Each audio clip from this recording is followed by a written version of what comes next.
전쟁과 자본에 관한 이 박빙의 승부, 그 본질은 포연에서 시작되는 것이 아니라 당신의 손 안에서 미어를 내뿜는 스마트폰에서 시작됩니다. 전쟁 발발의 굉음이 광섬유를 타고 전 세계로 퍼져나갈 때 당신의 화면은 눈이 시릴 정도의 선명한 붉은색으로 덮일 것이며 그 압도적인 색채는 마치 어떤 불길한 예조처럼 느껴질 것입니다. 속보 하나하나의 뒤편에서는 검은 연기가 피어오르는 듯하고 이러한 정보의 파편들이 폭발음처럼 당신의 대뇌 피지를 가득 채울 때 당신은 인생에서 가장 가혹한 시험에 직면하게 됩니다. 이 순간 대다수의 반응은 극도의 공포입니다. 그들은 떨리는 손으로 스마트폰을 켜지만 세계 정세를 살피기 위해서가 아니라 본능적으로 주식 계좌를 클릭합니다.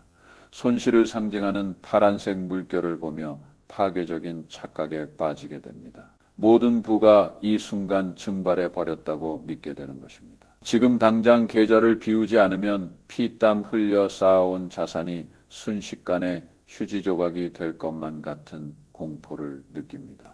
이러한 공포는 생리적이고 본능적인 것이지만 나는 가장 냉철한 논리로 당신에게 말해야만 합니다. 진실은 정반대라는 사실을 말입니다. 전쟁의 포성이 실제로 울려 퍼지고 내면의 공포를 이기지 못해 매도를 선택하는 그 순간, 당신은 사실상 이 잔혹한 자본의 게임에서 스스로 퇴장하는 것입니다. 그 찰나에 당신이 내던진 그 칩들은 결국 외국인 투자자와 기관 투자자들이 말하는 소위 불어로 화하게 됩니다. 모든 상황은 그렇게 종료됩니다. 겁쟁이들에게 청산과 시장 이탈은 일종의 해방일지 모르나 계층 이동을 꿈꾸는 투자자들에게 이것은 단지 서막에 불과합니다. 지난 100년의 금융사는 수많은 혈의 교훈을 통해 철저한 증거를 제시해왔으며 데이터가 내뿜는 경고는 그 어떤 뉴스 제목보다 크고 진실합니다. 바로 이 순간에도 당신은 중동에서 들려오는 총성을 들을 수 있을지 모릅니다. 그것은 이스라엘의 미사일이 상공을 가르고 이란 본토를 타격하는 진동입니다. 이어 이란이 보복을 선언하며 정세는 마치 끝없는 심연으로 빠져드는 듯합니다. 그러나 이처럼 위태로운 존망의 기로에서도 여전히 죽음과도 같은 침묵을 지키는 사람들이 있습니다. 그들은 비명을 지르지도 도망치지도 않습니다. 오히려 진실을 꿰뚫어보는 미소를 지으며 차분하게 매수 버튼을 누릅니다. 이러한 보이지 않는 힘이야말로 시장의 진정한 주권자입니다. 당신은 도대체 무엇을 보고 있습니까? 뉴스 속의 지리멸렬한 폭발 장면입니까? 아니면 미국과 이스라엘에서 이란에 이르는 광활한 중동 지역의 지정학적 맥락입니까? 우리가 깊이 파고들어야 할 것은 이 전쟁 위기가 우리의 자본시장, 특히 한국 종합주가지수인 코스피에 도대체 어떤 의미가 있느냐는 점입니다. 그것이 어떻게 심대한 영향을 미치며 그 영향 뒤에 숨겨진 기저 논리는 무엇일까요? 평범한 이들에게 이것은 파산의 시작일지 모르나 안개를 꿰뚫어 볼 수 있는 극소수에게는 일생에 단 한 번뿐인 부의 대이동 기회일 수 있습니다. 나는 단순히 유가가 오르고 주가가 내릴 것이라는 진부한 이야기를 하려는 것이 아닙니다.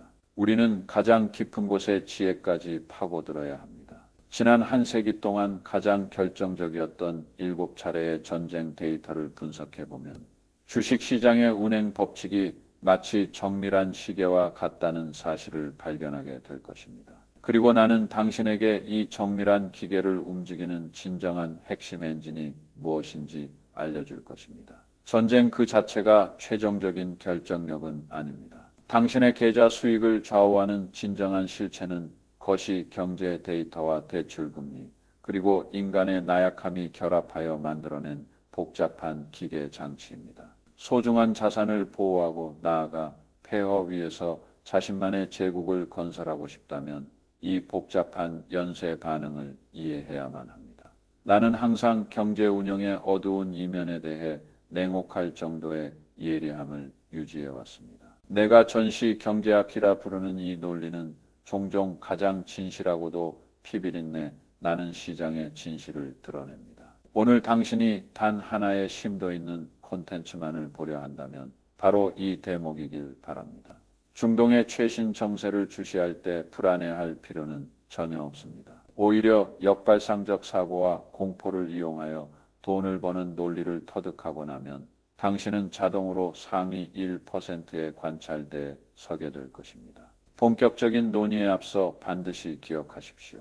이제부터 우리가 해부할 내용은 당신의 계좌를 지키는 가장 강력한 방어벽이 될 것입니다. 자본 흐름의 비밀스러운 경로를 추적해 봅시다. 당신은 왜 수많은 역사적 순간에 전쟁 발발 후 오히려 주가가 반등했는지 깊이 생각해 본 적이 있습니까? 겉보기에는 완전히 붕괴할 것처럼 보이지만 자본의 논리라는 뚜껑을 열어보면 그 운행 방향은 당신의 직관과 완전히 상반됩니다. 그 이유는 시장이 가장 혐오하는 것이 나쁜 소식이 아니라 바로 불확실성이기 때문입니다. 이미 예견되고 반복적으로 논의된 전쟁은 사실 최악의 소식이 아닙니다. 전쟁이 터지는 그 순간 허공을 맴돌던 모호한 위협은 비로소 실체화되어 지상에 내려앉습니다. 수수께끼가 풀리면서 시장은 오히려 안도의 한숨을 내쉬고 자본은 다시 새로운 지지점을 찾기 시작합니다. 이는 매우 모순적이고 소름 끼치는 사실이지만 이것이 바로 우리가 살아가는 자본주의 사회의 가감없는 논리입니다. 오늘 나는 당신에게 세 가지 역발상 수익 모델을 제시할 것입니다. 타인의 비명이 귓가에 울리고 절망에 빠진 이들이 도망치는 것을 목격할 때 당신이 그들이 버리고 간 진주를 주워 담을 수 있다면 당신은 최종 승자가 될 수 있습니다. 역사는 언제나 동일한 선율로 반복됩니다. 특히 자본시장에서 공포라는 감정은 고도로 일치된 인간의 본능을 따릅니다. 지난 수십 년간의 지구적 격변을 되돌아볼 때 7가지 전형적인 전쟁 상황 속에서 주식시장의 실제 흐름은 냉혹한 민낯을 드러내곤 했습니다. 당신은 전쟁이 터지면 세상이 무너지고 하락세가 수개월간 지속될 것이라 생각하겠지만 실제 데이터는 당신의 뺨을 세차게 때릴 것입니다. 1990년의 걸프전을 떠올려 보십시오. 사담 후세인이 쿠웨이트를 침공했다는 소식이 전해졌을 때 전 세계 시장은 순식간에 얼어붙었습니다. 코스피를 포함한 글로벌 증시는 폭락했고 금융 시스템 전체가 비명을 지르는 듯 했습니다. 그러나 정작 흥미로운 지점은 미국이 정식으로 전면 공격을 개시한 그날부터 주가가 놀라운 반등을 시작했다는 점입니다. 이 이면의 논리는 명확합니다. 시장은 이미 전쟁 발발 전에 공포를 선반영했으며 전쟁의 시작은 오히려 악재의 해소를 의미했습니다. 공포는 대개 포성이 울리기 전에 드리워집니다. 전쟁이 터질지도 모른다는 모호한 불안감은 미사일 자체보다 주가에 더 큰 살상력을 발휘합니다. 연기가 피어오르고 상황이 명확해지면 도망쳤던 자본은 세상이 멸망하지 않았음을 깨닫고 다시 회귀하기 시작합니다. 2001년 91일 동안 지속되었던 테러의 그림자 속에서도 상황은 마찬가지였습니다. 당시 뉴욕 증권 거래소는 폐쇄되었고 전 세계는 자본주의의 종말을 논했습니다. 그러나 거래가 재개된 후 시장은 아주 짧은 시간 안에 바닥을 확인하고 다시 일어섰습니다. 불과 한 달 만에 지수는 테러 이전 수준보다 높아졌습니다. 왜일까요? 자본에는 온기가 없기 때문입니다. 그것은 냉정하기 짝이 없는 논리입니다. 전쟁은 파괴를 몰고 오지만 동시에 정부 지출의 폭발적인 증가를 동반합니다. 전쟁 기계를 돌리기 위해 공장은 풀가동되어야 하며 이는 어떤 측면에서 경제에 강력한 흥분제 역할을 합니다. 2003년의 이라크 전쟁은 이 법칙을 다시 한번 증명했습니다. 증시는 전쟁 전에 바닥을 쳤으나 미군이 바그다드에 진입했다는 소식과 함께 장기적인 상승 랠리가 시작되었습니다. 당신은 한 가지 오해를 바로잡아야 합니다. 인도주의적 관점에서 전쟁은 거대한 비극이지만 단순한 자본의 논리로 볼 때 국방 지출은 규모가 엄청난 공공사업 프로젝트와 같습니다. 정부는 무기와 물자를 구매하기 위해 천문학적인 자금을 투입하고 이 돈은 결국 거대 기업으로 흘러들어가 매출을 증대시키고 일자리를 창출합니다. 전쟁은 얼어붙었던 경제에 강제적인 열기를 주입합니다. 최근의 사례를 봐도 그렇습니다. 2022년 러시아와 우크라이나의 충돌이 발발했을 때 천연가스관이 폐쇄되고 곡물 가격이 치솟으며 인플레이션의 공포가 전 세계를 덮쳤습니다. 그러나 엔비디아를 필두로 한 고학력 기술 기업들은 이러한 배경 속에서도 연일 기록을 갈아치웠습니다. 이는 실물 경제가 타격을 입더라도 기술과 핵심 자산의 논리가 변하지 않는 한 주식시장은 자신만의 궤적을 유지한다는 것을 증명합니다. 현재 이스라엘과 이란 충돌은 과거의 지역 전쟁과 무엇이 다를까요? 핵심적인 차이는 이것이 세계 경제의 혈관이라는 점입니다. 중동의 작은 움직임 하나가 시장의 신경을 직접 건드립니다. 하지만 본질은 변하지 않았습니다. 이스라엘의 보복이 시장의 예상 범위 내에 있는가? 이란의 대응이 전면적인 통제 불능 상태로 치닫는가? 충돌이 특정 게임의 틀 안에서 유지되는 한 시장은 짧은 요동을 겪은 뒤 다시 상승의 기회를 모색할 것입니다. 묻고 싶습니다. 당신은 매일 자극적인 뉴스 제목에 휘둘리며 공포 때문에 기회를 놓치고 있지는 않습니까? 옆집 이웃이 겁에 질려 소중한 칩을 던질 때 당신은 그 피 묻은 칩을 받아낼 준비가 되어 있습니까? 실패하는 투자자는 사건이 터진 뒤에 수동적으로 반응하지만 성공하는 투자자는 미리 시나리오를 작성해 두고 시나리오 속에 폭발 장면이 나타날 때 기계처럼 정교하게 계획을 실행합니다. 공포를 이윤으로 전환할 수 있는 유일한 도구는 데이터와 연구입니다. 지난 7차례의 전형적인 전쟁 사례에서 전후 1년간 주가가 하락한 경우는 단 한 번도 없었습니다. 이는 결코 우연이 아니라 자본주의가 가진 자기 회복의 흔적입니다. 하지만 우리가 정말 경계해야 할 것은 전쟁 그 자체가 아닙니다. 전쟁은 종종 핑계에 불과하며 전쟁의 포연 뒤에는 더 무서운 독립적인 괴물이 지하에서 요동치고 있습니다. 바로 국채 수익률과 금리라는 치명적인 톱니바퀴입니다. 미사일이 어디에 떨어지는지만 보고 있다면 당신은 이미 패배한 것입니다. 자본시장은 미사일의 궤적보다 금리의 미세한 떨림에 더 민감합니다. 경제를 거대한 자동차에 비유한다면 원유는 혈액이고 금리는 심장 박동 속도를 조절하는 신경입니다. 전쟁 발발로 유가가 급등하고 공급이 차단되면 자동차는 비명을 지릅니다. 이때 세계 경제의 이 심장 아닌 연방준비제도는 극도로 기민해집니다. 에너지 인플레이션은 현재 가장 큰 위협입니다. 보통 사람들은 기름값이 비싸졌다고 불평만 하지만 당신은 그 심층적인 위기를 보아야 합니다. 석유는 단순한 연료가 아닙니다. 그것은 당신이 먹는 빵, 입는 옷, 거주하는 집의 비용 근원입니다. 이러한 공급 부족으로 인한 비용, 인플레이션은 경제학에서 스태그플레이션의 전조로 불립니다. 가장 극단적인 시나리오는 전 세계 석유의 20%가 통과하는 좁은 길목인 호르무즈 해협이 봉쇄입니다.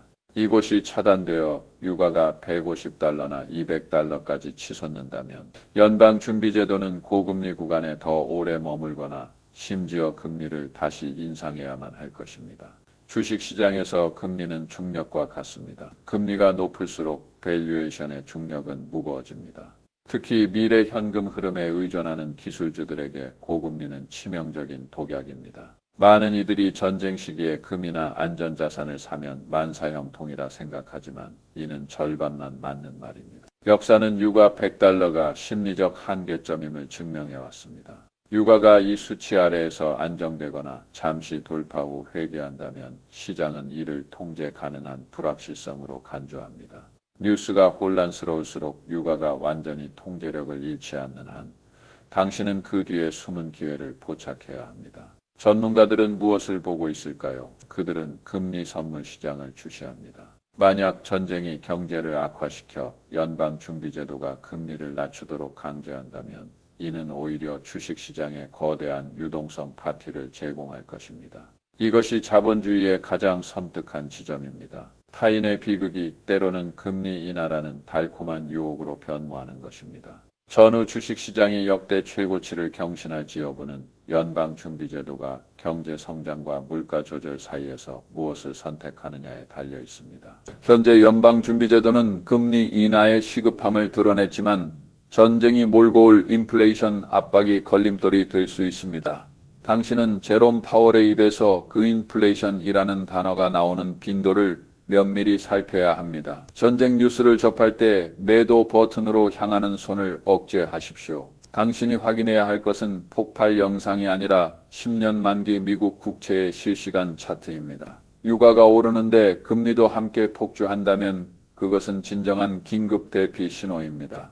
하지만 유가가 오름에도 금리가 안전자산 선호 심리 덕분에 오히려 하락한다면 그것은 시장이 이미 향후 완화 정책을 예견하고 있다는 뜻이며 바로 이때가 우량주를 선별할 황금기입니다. 한국 시장의 경우 코스피는 왜 전쟁 앞에서 이토록 취약해 보일까요? 이것은 지정학적 직접 타격 때문이 아니라 치명적인 구조적 약점 때문입니다. 석유 한 방울 나지 않아 전량 수입에 의존하는 국가로서 중동의 총성은 원화 가치를 직접 결정합니다. 유가가 오르면 한국은 에너지 구매를 위해 더 많은 달러를 지불해야 하고 무역 수지 적자는 확대됩니다. 나라 국간이 비어가니 원화 가치는 하락하고 환율은 1,400원 선을 향해 질주합니다. 외국인 투자자들에게 환율 하락은 주가가 떨어지지 않더라도 달러로 환산했을 때 손실을 의미합니다. 따라서 외국인은 한국 시장을 현금 인출기 의처럼 여기며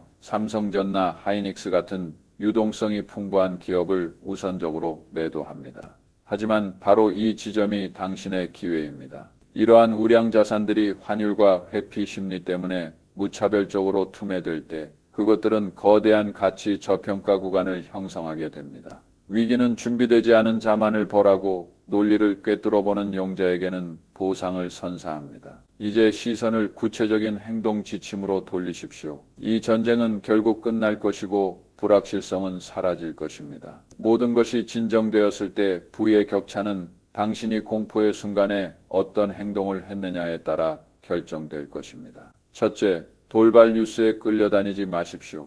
매일 아침 10년 만기 미국 국채금리와 브렌트유 가격을 먼저 확인하며 100달러라는 레드라인이 견고한지 판단하십시오. 둘째, 코스피 시장에서 외국인의 순매도 추이를 관찰하십시오. 매도세가 잦아들고 환율이 1,400원 근처에서 안정을 찾는다면 그것은 시장이 바닥을 쳤음을 의미합니다. 마지막으로 당신의 관심 목록에서 억울하게 매도당한 우량 블루칩을 골라내십시오. 포화 속에서 방산주들이 잔치를 벌일 때 당신은 미래 핵심 경쟁력을 대표하는 반도체와 대형 수출 기업에 주목해야 합니다. 타인의 눈물은 자본의 논리 아래 종종 이윤으로 변모합니다. 이는 냉혹함을 선전하려는 것이 아니라 자본시장의 운영 법칙을 밝히는 것입니다. 이 재편의 과정에서 오직 이성을 추구하고 본능적인 공포를 제어할 수 있는 자만이 살아남을 수 있습니다. 전쟁은 반드시 끝납니다. 남겨지는 것은 위기를 기회로 바꾼 자와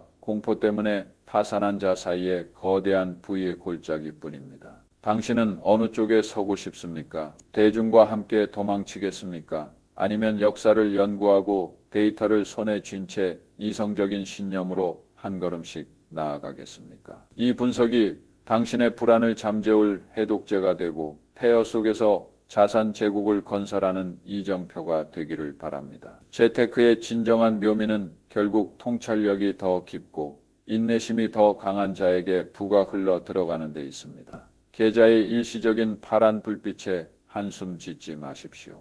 그것은 미래의 거대한 붉은 번영을 맞이하기 위한 예행 연습일 뿐입니다. 예리함을 유지하고 침착하십시오. 우리는 다음 전환점에서 진정한 부의 도약을 목격하게 될 것입니다.